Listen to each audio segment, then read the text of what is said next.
Welcome to this Candidates Forum for District 3 Governor's Councillor. The primary election will be held on Tuesday, September 3rd, the day after Labor Day. Polls will be open from 7 a.m. to 8 p.m. My name is Jen Adams, and I am the News Director of Newton News at New TV. I will serve as the moderator today. This forum is co-sponsored by the League of Women Voters of the Acton area, Arlington, Bedford, Belmont, Boston, Cambridge, Brookline, Concord, Carlisle, Harvard, Lexington, Newton, Sudbury, Waltham, Wayland, Wellesley, Weston, and is co-produced with New TV. This forum is being recorded on Thursday, August 15th, 2024. The League is responsible for communicating with candidates, organizing the format and questions, and providing the moderator and timekeeper. New TV's primary role is facilitating production and dissemination of this forum. The League of Women Voters is a nonpartisan, multi-issue grassroots organization that encourages informed, active participation of citizens in government. The League does not support or oppose candidates or political parties. No League members involved in this forum, including the planners, moderator, and timekeeper, are endorsing either of these candidates for this position. There are 2 Democrats running for District 3 Governor's Councillor in this primary. There is no Republican primary for this office. All Democrats, unenrolled and unaffiliated registered voters may vote for one of these 2 candidates in this primary. Many of you might already know the Governor's Council is the elected body that approves judicial appointments as written in our state constitution. However, there are a number of other duties that the Governor's Council is charged with. The Governor's Council, also referred to as the Executive Council, consists of 8 members who are elected every 2 years from each of the 8 council districts in Massachusetts. The Governor's Council holds hearings and approves governor's nominations to the appellate, district, probate, juvenile, superior, and Supreme Courts. The Council holds hearings and approves nominations for the industrial accident and parole boards, in addition to approving appointments for notary publics and justices of the peace. The Council is responsible for approving the Commonwealth of Massachusetts financial warrants. Anytime the governor issues a pardon or commutes a sentence, the Council must vote to approve or deny this decision. Now we will begin by meeting the candidates for District 3 Governor's Councillor. Marilyn Petito Devaney has lived in Watertown all of her life and has been serving as a full-time Governor's Councillor for 24 years. Mara Dolan, over the last 17 years, has lived in Cambridge, Watertown, and now in Concord, and is a public defender. Let me explain the format for our forum. We will start with an opening statement from each candidate in alphabetical order, limited to 1.5 minutes. Then we will pose questions that have been submitted prior to the debate in writing by members of the public. Questions will be addressed to both candidates and will apply to issues or qualifications for their particular office. We will ask as many questions as time allows, sometimes combining similar questions, striving to cover a variety of topics. Each candidate can respond to questions with a limit of 1.5 minutes. I will decide if there is a need for a rebuttal. Final closing statements will be limited to 1 minute. The League of Women Voters of Massachusetts has an online voter's guide that includes 5 questions answered by these candidates. You can find them by going to vote411.org under personalized voting information and putting in your street address. Now let's go to the candidates' opening statements, which will be 1.5 minutes in duration. We will start with Marilyn Petito Devaney. You have 90 seconds for your opening statement. Yes. Good evening. I'm Marilyn Petito Devaney, a Governor's Councillor. I ran for Governor's Council after my friend was murdered by an abusive boyfriend after a judge refused to hold him on bail when he violated a restraining order continually. The judge told my friend, "You have wasted my time and you have wasted the court's time." She was dead in less than a week. Since then, I found out what a Governor's Council does, and I found out the duties, and I have made sure our judiciary is compassionate as well as qualified. I am the only councillor who meets with every single nominee. I have met with over 1,000, from parole board, all the boards and commissions members to judge. I think it's important because I don't think I should, full-time, I don't think I should come in once a week and just come to a hearing. One of the things that first happened was the parole board. And I noticed that, and I was getting calls, there were prosecutors and police officers, and it was not in compliance with the state mandate. So I worked for that successfully, and now we've got a forensic psychologist, we have a social worker, and a drug expert. So that's important. The other thing is, about a year ago... I'm sorry, but your time is up. Oh, okay. Thank you. Mara, you have 90 seconds for your opening statement. Thank you so much. Hi, I'm Mara Dolan, and I'm running to be your governor's counselor. If you care who our judges are, you need to care who your governor's counselor is. They confirm our judges, parole board members, and commutations and pardons. In my 17 years as a public defender working all across Massachusetts in our juvenile, our district, and superior courts, I've gotten a very in-depth, insightful understanding of the issues playing out in our courts every day. And I want you to know we're doing some things right, but we're doing a lot of things terribly wrong. Our racial disparities are below the national average. Judges are sending people to prison for relapse all the time. And we've got to, in a time when MAGA extremists are looking to impose a national abortion ban, make sure that we have a governor's counselor who will always stand up to a woman and a family's right to choose. The choice is very clear in this race, and I'm confident that you'll see that by the end of this forum. I am the most endorsed Democratic primary challenger in any race in Massachusetts in any year in living memory. It's because the choice is so clear. From State Auditor Diana DeZoglio, Congressman Seth Moulton, Harvard Law Professor Larry Tribe, 5 state senators, 12 state reps. I'm running for equal justice under the law to make sure that everyone who leaves a court of law in Massachusetts knows that they've been treated fairly and that there was equal justice under the law. And I ask for your vote in the Democratic primary on September 3rd. Thank you, Mara. Now we'll move on to our first question. And Mara, this goes to you. You will have 90 seconds to answer. And the question is, why do you think the Governor's Council is important? And what are your top 3 priorities? The Governor's Council is tremendously important. The Governor's Council is the gateway to an entire branch of government. You don't get into the judicial branch without going through the Governor's Council.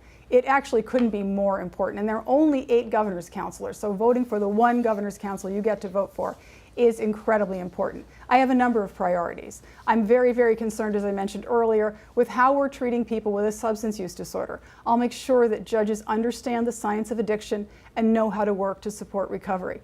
As I said, very concerned about racial disparities. We are below the national average. There is no excuse for that. So as your governor's counselor, I'll make sure that all nominees are ready, willing, and able to fight systemic racism with every tool that the law allows. Last, I will make sure the nominees are 100% pro-choice, that they will support a woman and a family's right to choose.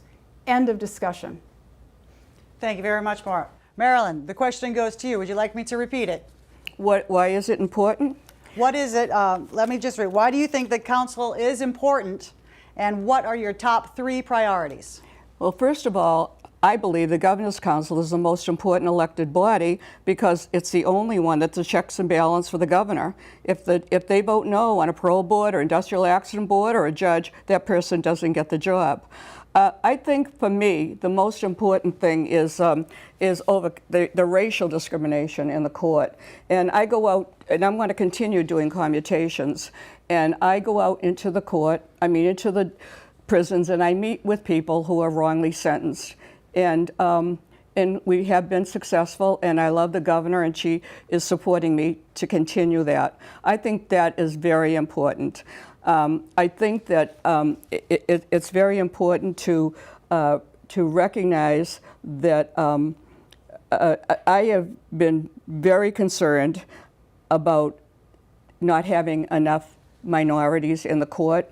And I'm proud to say that I voted for many historic firsts that reshaped our SJC to reflect the people of Massachusetts. The first black man Chief Justice, the first Jewish Chief Justice, a man, first black woman Chief Justice, first openly LGBT Justice, a woman, first black woman Justice, and a first Asian Justice, a woman. I think that I think that's the thing, but I think that we have to do something about the parole board, and that's one of my priorities. We have 7 members, and they're going from the western part of the state to the Cape, and they're really running out of time. And so we need 2 more, and I have advocates that are supporting me for that, so that we can have, we're not having the LIFA hearings, we're not having the pardons that we need. So if we do that, we can have 2 more, send them to the western part of the state.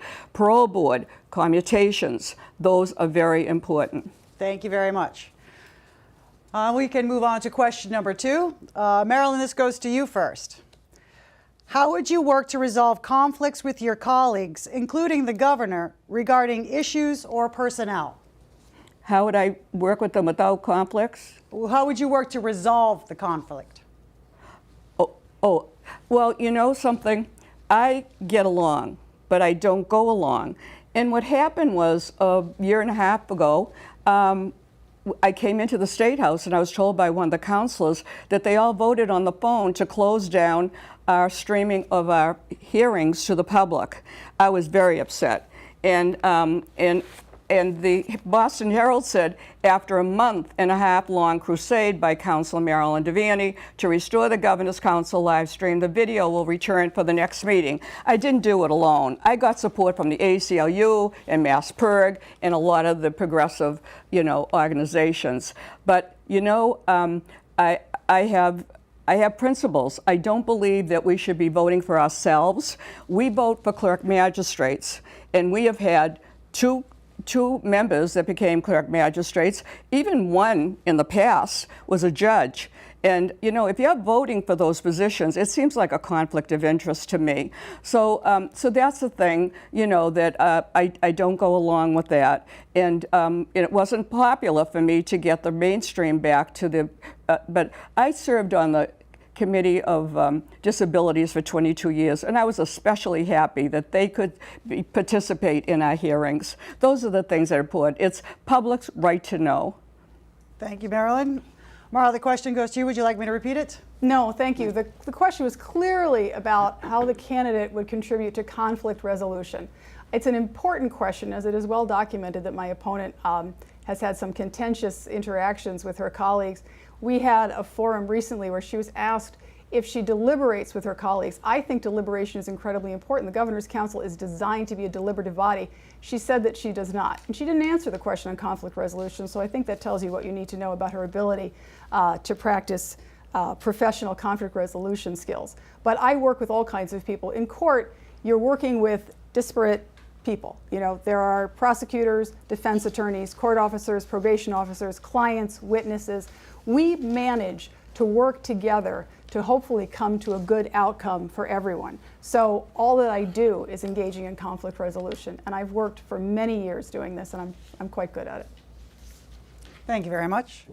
Mara, the third question goes to you first. Should the governor appoint only judges whose views align with her own political beliefs, or should the courts of the Commonwealth be politically diverse? Of course, the governor should not only nominate people whose political beliefs align with theirs. We need to be beyond politics when it comes to our courts. And as your governor's counselor, I will be. I note that my opponent voted against James Kelcourse for parole board. He was a Republican state rep at the time. I don't know whether that's why she voted against. I'll let her say why she voted against him. But I can tell you this. He has turned out to be an extraordinarily effective parole board member who has served with distinction. I would never vote against someone because of their political background. Thank you. Okay. I'd like to rebut. You can answer the question first. Would you like to answer I thought we had a chance to rebut. You do, but you haven't answered the question first. I have to ask you the question. Should the governor appoint only judges whose views align with her own political beliefs, or should the courts of the Commonwealth be politically diverse? Can you repeat it louder? Absolutely. Should the governor appoint only judges whose views align with her own political beliefs, or should the courts of the Commonwealth be politically diverse? I don't think that. Well, first of all, to make it clear, we don't vote on abortion, and so and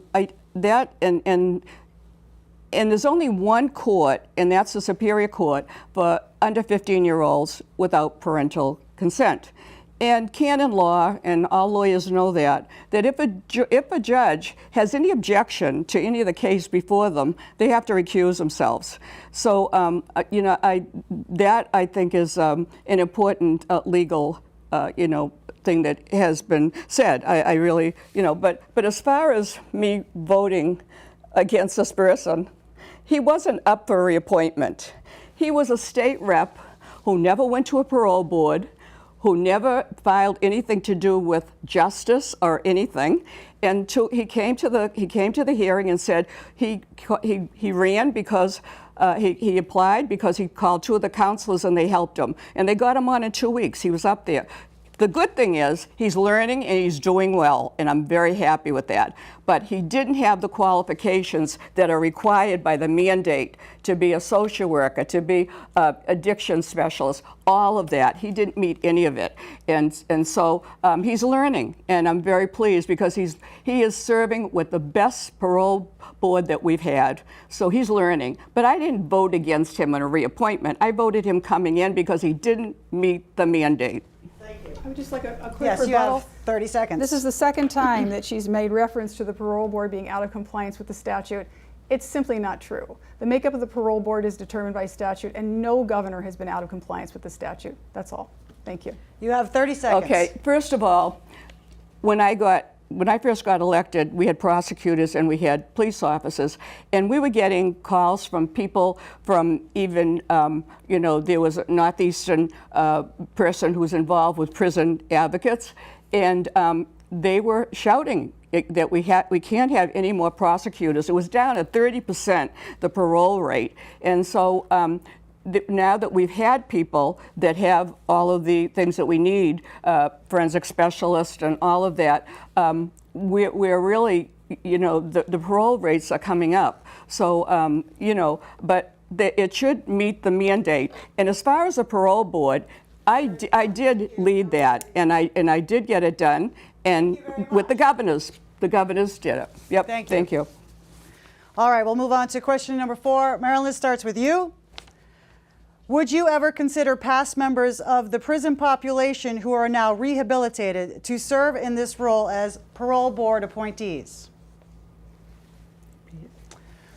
Would you ever consider past members of the prison population who are now rehabilitated to serve in this role as parole board appointees? Absolutely. I have said that, and I've said it to the governor, because I worked with one that was recently released, and he would be wonderful. And they understand, and these people that I have advocated for commutation were wrongly sentenced. I mean, William was in prison, life without parole, and he wasn't even in the room when his friend murdered someone in another part of the house. So it's that kind of thing that he knows to be wrongly sentenced, and I think we should have it. And the last 2 that we've had, commutations, they would be excellent, and I have advocated for that. Thank you, Marilyn. Would you like, Mara, would you like me to repeat the question? No, I understand the question. It's whether I would advocate for a formerly incarcerated person to serve on the parole board. Absolutely. I think that's an invaluable perspective. As a public defender, I have, of course, spent a lot of time in county houses corrections, in state prison facilities in Massachusetts, and I know that there are some folks who come out of those certainly with insights and understanding that would be invaluable on the parole board. I'm a little puzzled by my opponent's comments on advocating for commutations. We've had a total... Allowed. I am puzzled, and I'm going to tell you why I'm puzzled. We've only had, in the last 14 years, 4 commutations, and she voted against one of them. So I frankly don't know what she's talking about. Thank you. Thank you. Would you like to rebut? I understood the rules were that we weren't be able to talk about the opponent, and that was very clear by your members here that told me that. That's actually at the closing statements. First of all, I want to address that. First of all, it was the district attorney that said that this person, we're talking about 18 years ago, I think, this is ridiculous.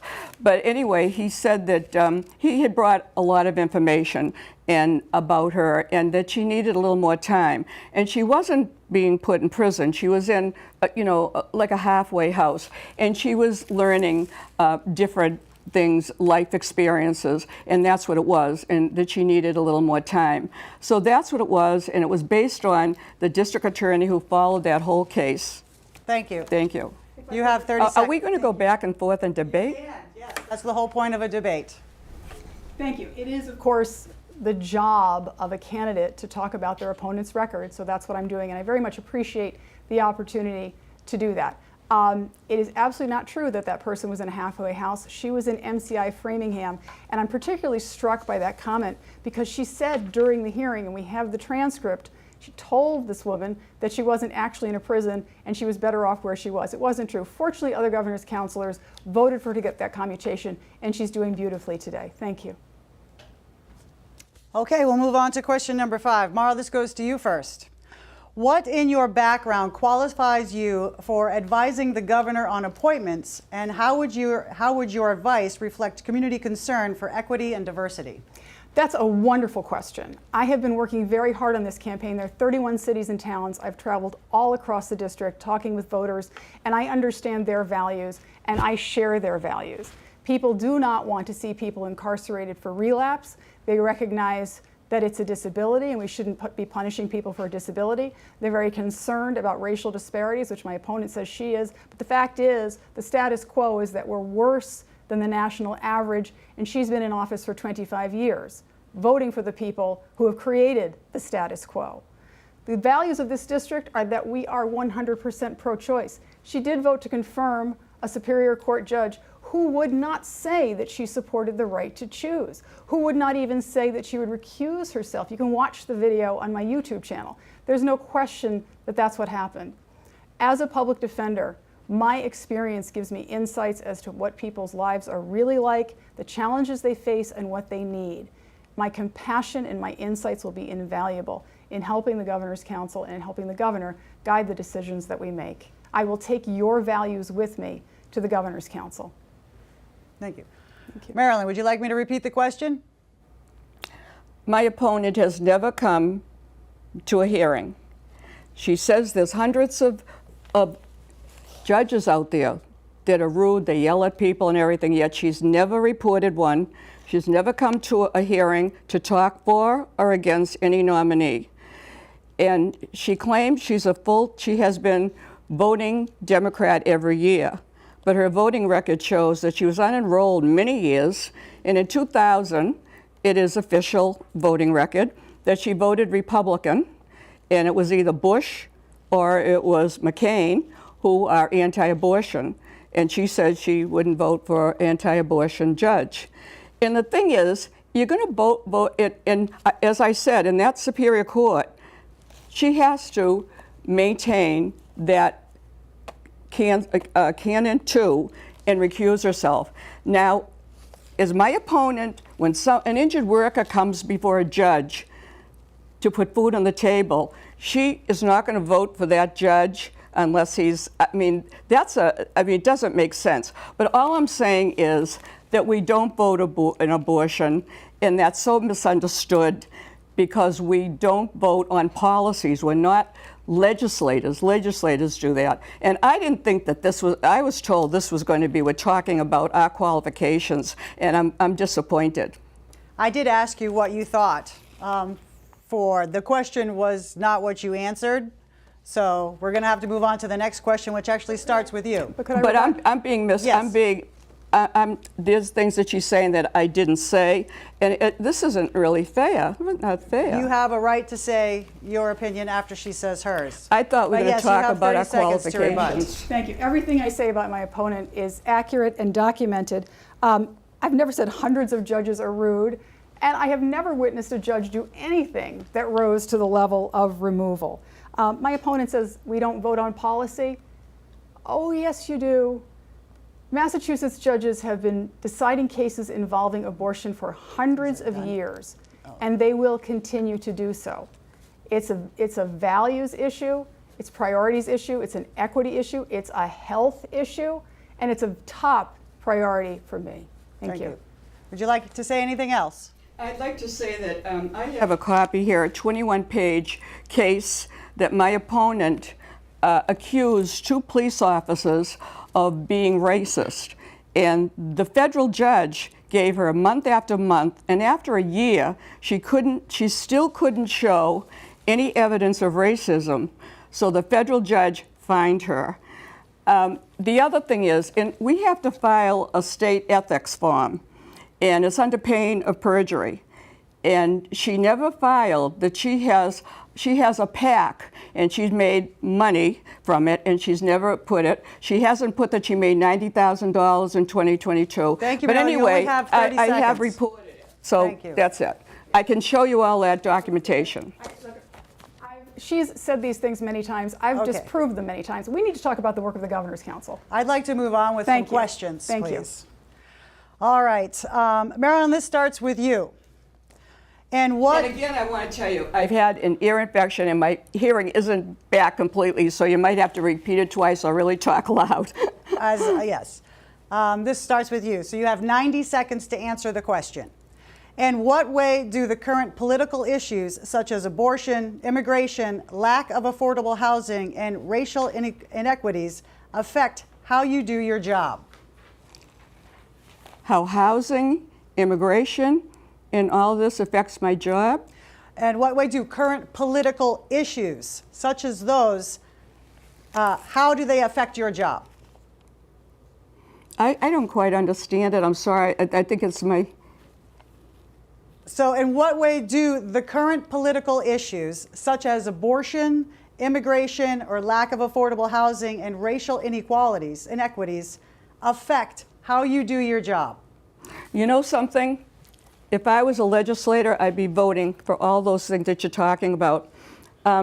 This week, marvelous, my governor, who I have a great relationship with, and she put in a bill, $2 billion is going to help people for housing. That's the most need that we have. I don't vote on housing.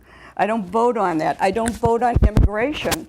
But I am an activist, and I support all of that. I mean, before I even knew about the Governor's Council, I spent a year volunteering in the court with juveniles on probation because it was the greatest thing I ever did because I had my own little life and I didn't know, and I learned about that. And I learned the lives that they had. A 15-year-old whose mother is a prostitute and doesn't know the father, all of that. But I think that, you know, what's happening now, we see people that can't afford the rents. They can't afford the supermarket. I wish I could do something about it, but I'm there. I speak at the State House. I have spoken three times for the minimum wage. I walked with them a month ago.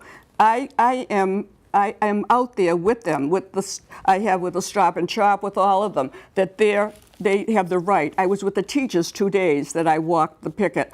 I believe in their rights. The people that work in the hospitals, I've been standing out. I believe that in my way that I'm helping, but I can't vote on it, unfortunately. Thank you very much. I don't know if that's would answer your question, but.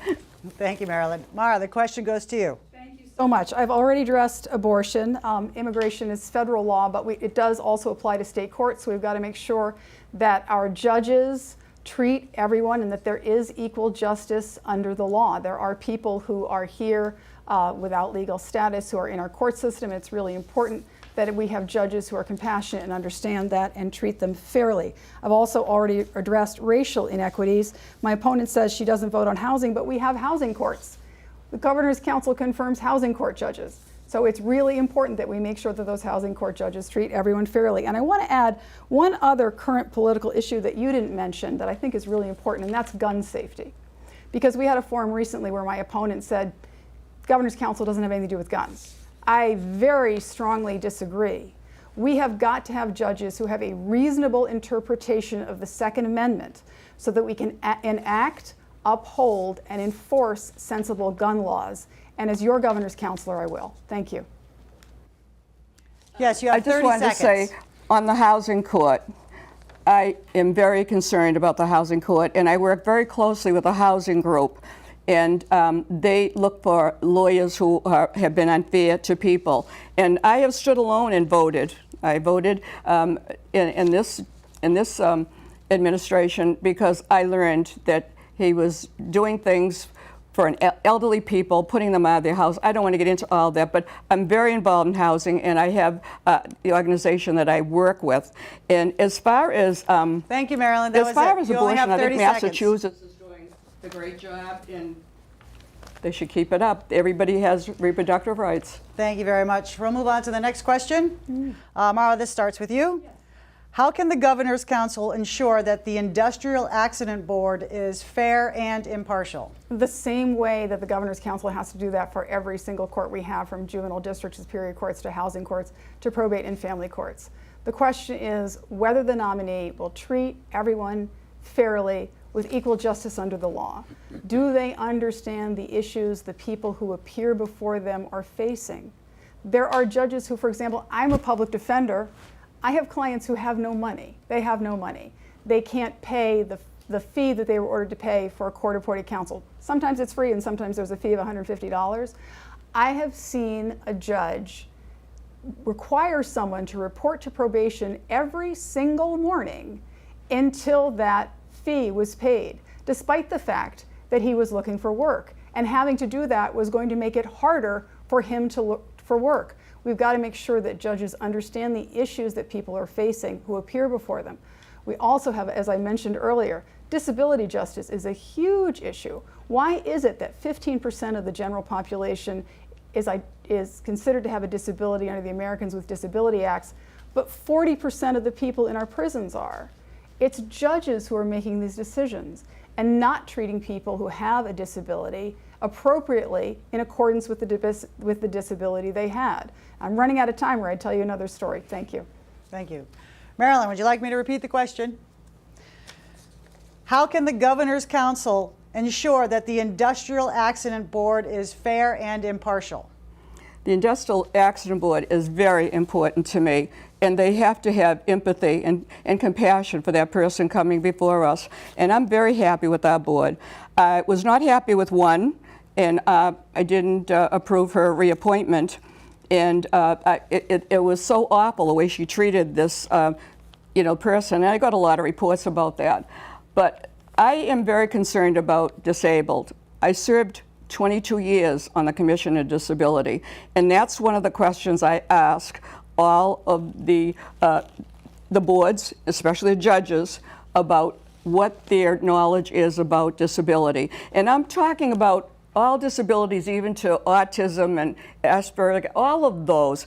And it's very important that they understand and be compassionate to that person before them, that maybe they don't have the ability to speak and so forth.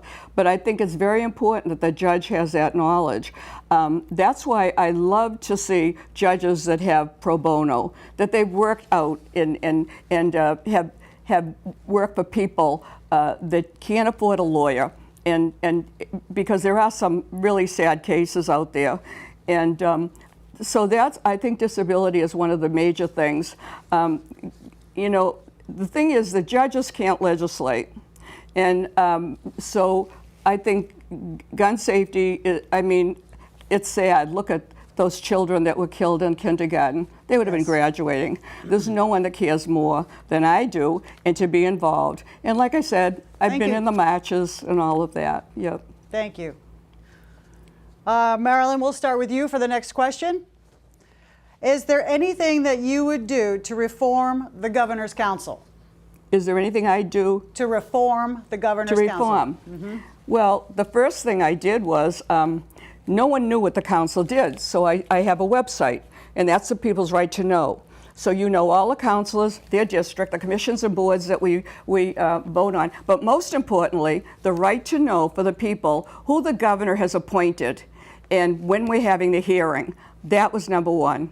The other one was when I saw on their questionnaire these nominees were giving money right up to the time these councils were voting on them, I went to the governor. Every governor has that in their executive order, and I think it's 22, that's the one I put in, 22, that they're prohibited from giving money to governor's council, governor, and lieutenant governor when applying. That was a major thing because councils were getting money at that time right when they were voting. So I did that. The other thing is I try to educate. A month ago, I had a forum, and it was about 50 people there, and I want these lawyers to know this isn't the Baker administration. This is open. We're looking for people who are qualified. And so I had judges there, and I had also the chair of the Judicial Nominating Committee. But people who don't know that, when you apply, that's where you send your application. And so they went out thinking, I have a chance. And we taught them how the process is and how to apply. So that's the thing that I'm trying to improve. The commutations. Thank you couldn't very get much. them Your in the time is last up. administration. I have a wonderful relationship. We're going to have more commutations. I'm working with the governor. Perfect. Mara, the question goes to you. Yes, thank you. The best way to reform the Governor's Council is to elect the best people to serve. That's why I'm running. That's why I've been running for almost 18 months, working all across the district, meeting with voters from Chelmsford, Marlborough, from Littleton, Ayer, Harvard, Wellesley, Weston, Newton, Arlington. I've been out there meeting with folks, having events, and I want you to know that in addition to being a public defender, I'm also a communications professional. I was the Senate President's Communications Director and the Press Secretary to the Secretary of State's campaign. I've used those communication skills with this campaign, and the effect has been very powerful. Politico Massachusetts recently said that this race is the reason more people know about the Governor's Council than ever before. And frankly, it's been me. I've been using my communication skill. It's great that my opponent had a forum, but I bet I'm the only one who's ever going to watch this that knows that she did it, because she simply does not communicate on multiple communications platform the way we need our elected officials to do. As your governor's counselor, I will. I'll make sure that people are informed about the work of the Governor's Council. I'll make sure that I'm reachable. You'll know who I'm voting for, why I'm voting for. I'll be able to answer any of your questions. I'll have forums and everybody will know about them. Thank you so much. Thank you. You have 30 seconds for a rebuttal. Okay, I think that I find the hardest thing in this campaign is to be wrongly accused. My opponent keeps saying that I am endorsed by many abortion organizations, and she says that Massachusetts Resistance, the most hateful of abortions and gays, has endorsed me continually and gives me high grades. Mass Resistance sued me in Superior Court. Brian Kamika, the president, went to court and he said, well, he was saying to me that I was promoting a pro-abortion nominee and that I had no right to preside and all that. They threw it out. But these are the things I want to talk about. I want to talk about what I can do, not try to offset these lies, because it's very hurtful. Thank you very much. Hurtful. I'd just like to say quickly, as I 30 said before, seconds. everything I say about her record is accurate and documented. If anyone has any questions, they can find me at maradolan.com. And I will Thank you. document. I can give you the court. I can Thank give the you. court case in Superior Court where they did that. I was Thank you very also much. threatened I'm going when to I go to the next question now. Okay. Not true. All right, Mara, this starts with you. A pardon is forgiveness for an offense. What, in your opinion, should the standard be for granting pardons? Well, the standard exists, and it's that the person deserves to be relieved of the burden of their conviction. So I can give you an example. Thomas Schoolcraft, who was someone who had committed offenses as a very young man, was remorseful, was sentenced, and rehabilitated himself. He got his bachelor's degree, he got a master's degree, and he then wanted to work with the very kinds of kids that he had once been. But because he had that criminal record, he was ineligible for those jobs. So a pardon under those circumstances is extremely important and appropriate and useful and worthy. My opponent voted against that pardon, but fortunately, enough other members of the Governor's Council voted for it that he was given the pardon, and he's doing very well today. I think that's a great example. Thank you. Marilyn. Oh, sorry. Can I speak on that? A pardon is forgiveness for an offense. What, in your opinion, should the standard be for granting pardons? For what? What in your opinion should the standard be for granting pardons? For pardons? Is that the right question? Yes, that was. Well, first of all, I think that we have to look at the parole board. And I go to the parole boards, or I get a tape, and I talk to them. I want to hear why they, approving or not approving. They're doing a wonderful job. I'm going to tell you, I can't say enough of it.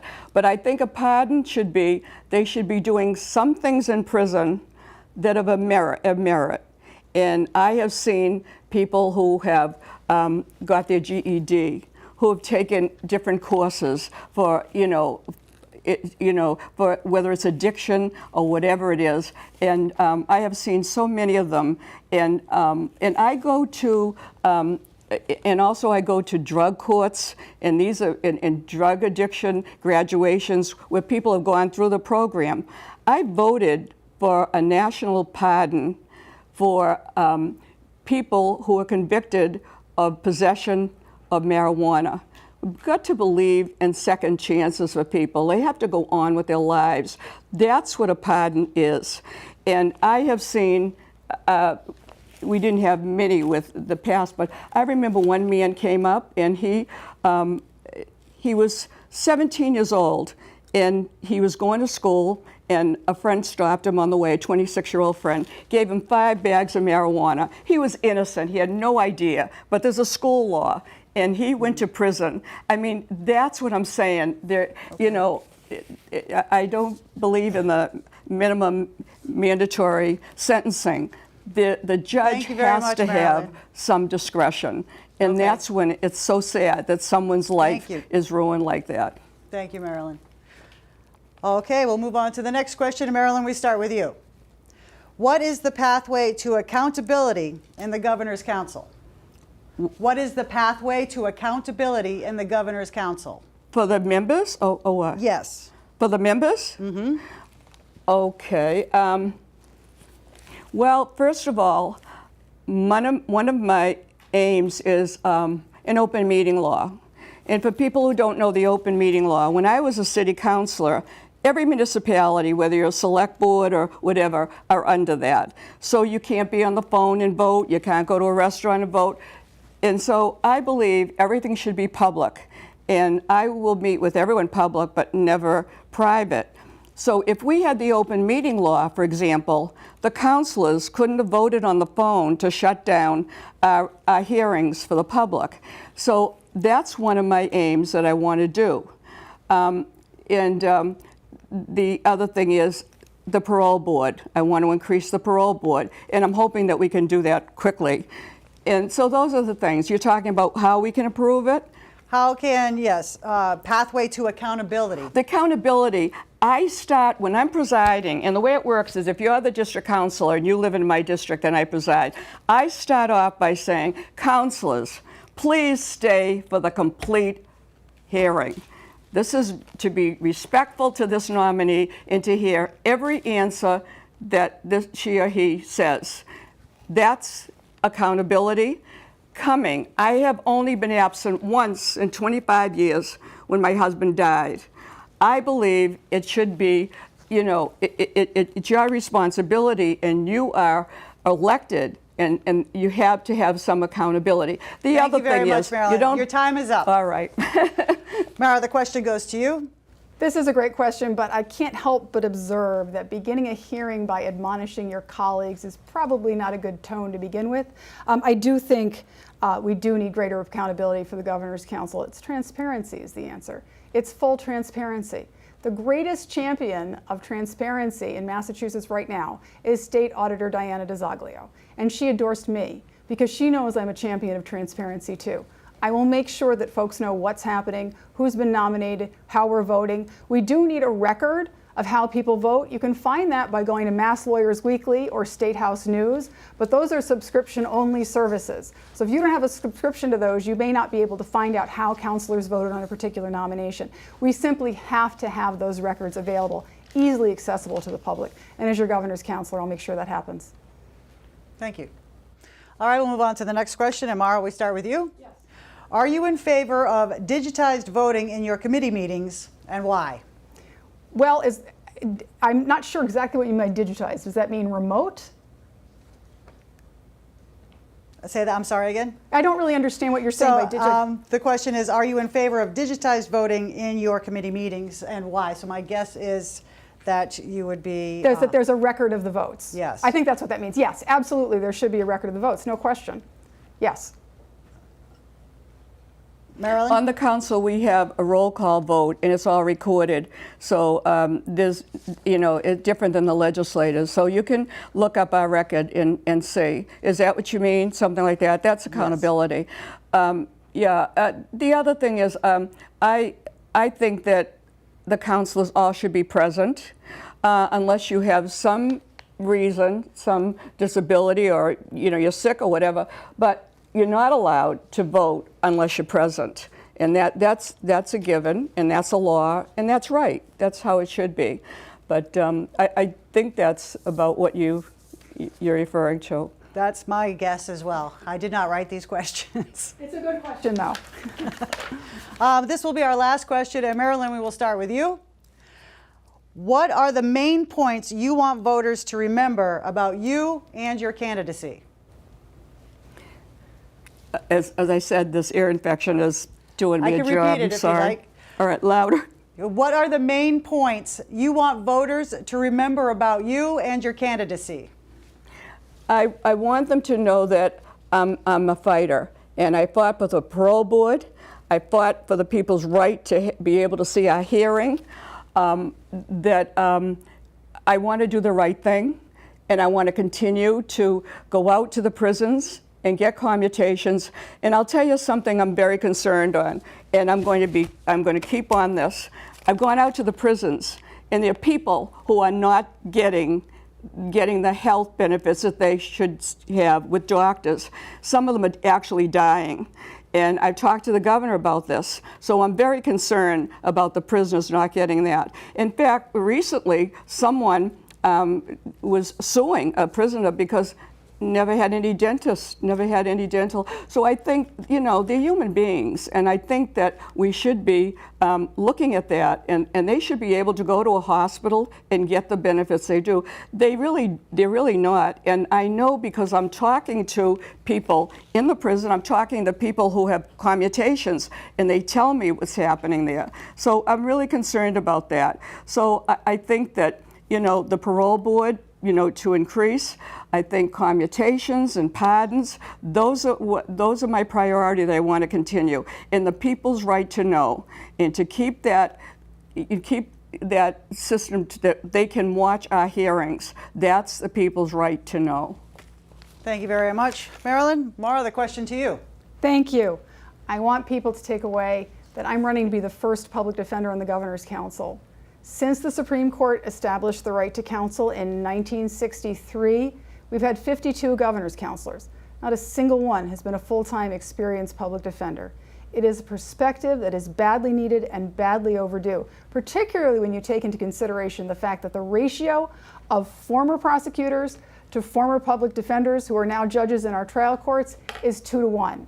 The system is badly out of balance, and as your governor's counselor, I'll help restore that balance.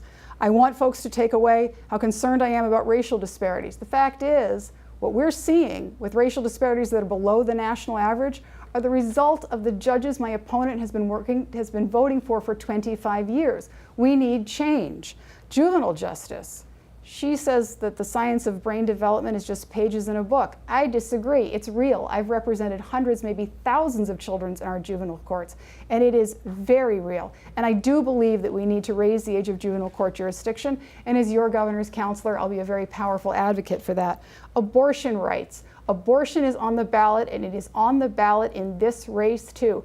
Don't let her tell you otherwise. Governor's counselors vote on judges. They must be pro-choice if I'm going to vote for them. And disability justice. Thank you. Thank you, Maura. Marilyn, you have 30 seconds. Okay. First of all, one of our counselors who is now left, he was a public defender in the past. And And we have looked up the record, and my opponent hasn't worked 4 years for public service.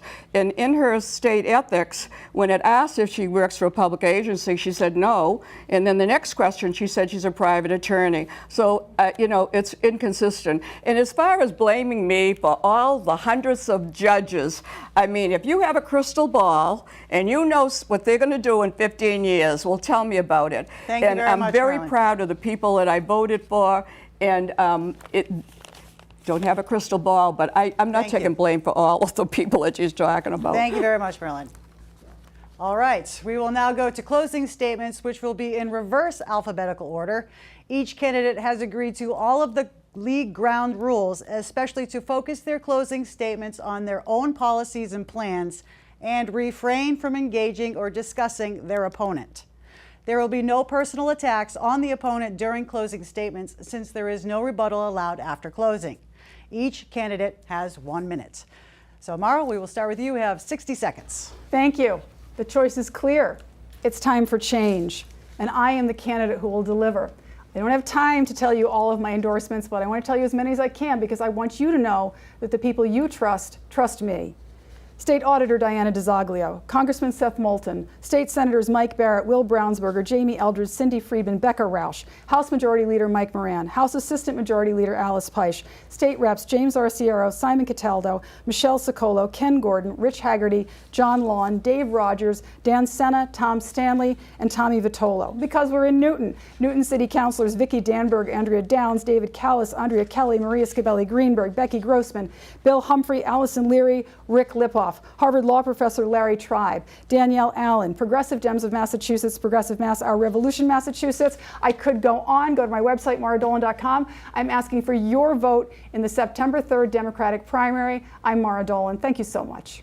Thank you, Mara. Marilyn, you have 60 seconds for your closing statement. You can see my endorsements on my website, but I'd like to say that my entire career has been about reform. I promised reform when I ran for governor's council, and I delivered it. I'm a full-time member, the only one who vets and meets with every single nominee, over 1,000. And there are no minor nominations. Every one of them makes decisions that impact your life. Maybe not you, but someone in your family. I'm very proud of the historic votes that I made. And we can't go back to the bad days before my reforms when decisions were made behind closed doors, like when a judicial nominee did not disclose a family member was on the governor's council, or when nominees could donate to the councils up to the moment of their hearing. Because of Governor Healy, I can't be more enthusiastic to work with her. The things that we're doing is so, you know, for housing this month and for, all of the changes she's made that you can marry in when you want. That was this month too. So I want to continue, and I have the energy. And you know what? We did have a public defender, and Bob Thank you very Jubigo, much, we Marilyn. did. So, thank you very much. And you know what? We have 5 lawyers that run every time out of 8. Thank you very and much. you know what? Thank you, Marilyn.